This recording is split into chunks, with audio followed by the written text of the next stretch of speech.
Hello, my name is Travis Snap, and I'm going to be going through the flight scenario presentation for the Flying Mother assignment.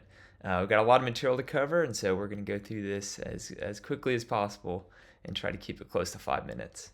So, our scenario is we just bought a new airplane, a multi engine airplane, of course, and we're going to go and get some training in this new airplane. After that, we're going to go and fly our family from New England to the Midwest to visit our mother in law.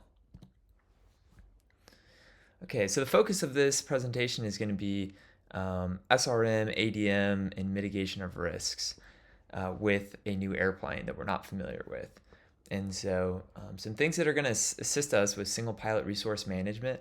It's anything we can prep before the flight or bring into the airplane with us that will assist us during the flight. So, the easiest thing to do is a thorough pre-flight planning. And so doing NW craft, make sure NOTAM's weather, any traffic delays, runway lengths, alternates, fuel requirements, and takeoff distances are all calculated, that we have a full understanding of everything along our route. That includes terrain and any special use airspace. Additionally, we'll have air traffic control available to us while we're flying, and so we can use them to make our flight safer and keep us separated from aircraft with flight following or an IFR flight plan. And also, we can contact the FSDO for weather information. Additionally, anything we can have within arm's reach of us that would give us information during the flight would be helpful. So, EFBs, chart supplements, checklists, all those things are going to help us in our single pilot flight. Any automation we have on the aircraft is going to be helpful as well. We just need to understand the limitations of automation and in turbulence or icing, the special considerations for those two situations. And then any risk we can identify before the flight and then mitigate it through a FRAP form. And we'll talk about this a little bit later in risk mitigation. And then if we do have anybody who is a pilot on board, just making sure that we're briefing emergency procedures. Even if there's not another pilot on board, we can brief whoever is sitting in the right seat and utilize that person, even if they're a non-pilot. And then lastly, if nobody's sitting up front with us, we're still going to brief emergency procedures just so we can have it at the front of our brain in case it does happen. Okay, so getting introduced to this airplane, we need to take a few things into consideration. So most likely this is not a brand new airplane and there might be some inoperative equipment. So we need to check it against multiple sources. If it has a minimum equipment list, the MEL, we need to check it against that, 91205, the POH equipment list or KOEL if it has those, type certificate or ADs, and then if it doesn't fit in any of these categories, make sure whatever equipment is in op has been placarded and logged in the logbook. Something that's going to be really important for us is to understand the new airplane and what its base standard is. And so a good thing that people do is do a pre-buy inspection with an A&P, and they make sure all the systems are working properly. So it'd also be a good time for an A&P to teach us what normal looks like. So when we do eventually do our own pre-flights with our new pre-flight inspection checklist, we can notice any deviations from what is normal. Okay, safety policies and procedures. So when we go to this training, it's important to note the policies and procedures of the airplane. So we can find all these in the POH, the emergency procedures, and then also the recommendations for training in this aircraft.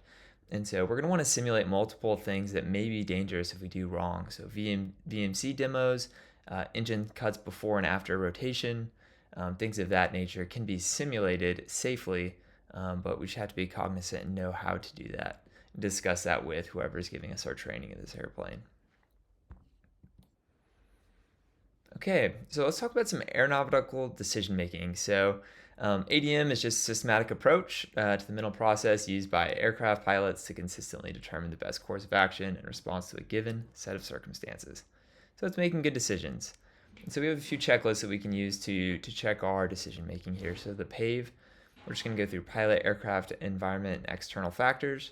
We're not going to go through each one of those individually just due to time constraints. The decide model, this is us identifying things happening in the environment and deciding if we're going to respond to them and then how we're going to respond to them.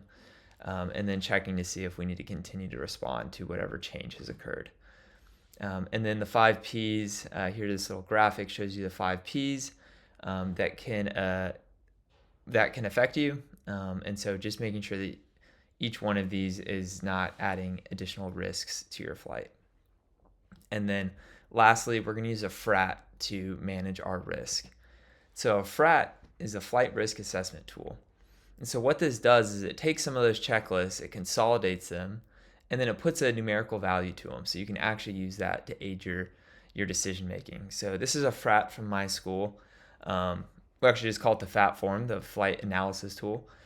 But it identifies hazards and associated risks, and it gives you a number that it breaks it down to. So you can see on the left side here, in bold and black is the PAVE checklist. And then throughout the PAVE, it's just broken out into further categories. And it just gives a numerical value based on the severity of whatever category. And then if you're over a certain number, whatever your personal minimum is, you would choose not to fly that day. And so this really helps you identify risk and then mitigate it. And then if things are not able to be mitigated, you can go ahead and just make a good no-go decision. So that's my presentation. Just really quickly, here are my references just from FAA material here. So I think we'll be able to make this flight safely if the weather allows it, and given that our training with our checkout of our aircraft expert went well.